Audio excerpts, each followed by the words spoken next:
Okay, nakapag-blush on na ako, nakapag-lip tint na ako. So, na-promote ko na yung dalawa na yan. So, ito naman i-promote natin. Ito ang ginagamit kong pangkilay ng Lamela. So, ito po ay double-headed. Sa kabilang side ito, nandyan ang spoolie. So, hindi mo na kailangan magbitbit dyan ng spoolie na single, kundi ito kasama na siya. So, i-apply ko lang siya at pakita ko sa inyo mamaya ang after. So, ganyan lang naman siya. Meron siyang ganito, pointed tip. Kaya madali po siyang ipahid at highly pigmented po siya.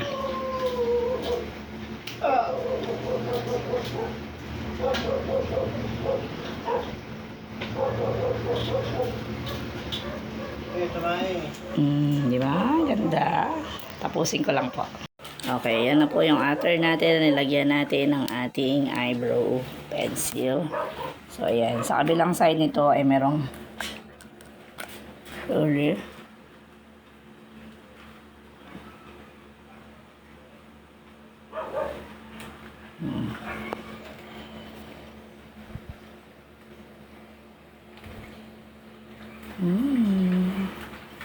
Okay. Sa interesado, bumili na rin kayo nito. Mura lang to. Parang wala pang 20 pesos isa. Lalagay ko dyan yung link.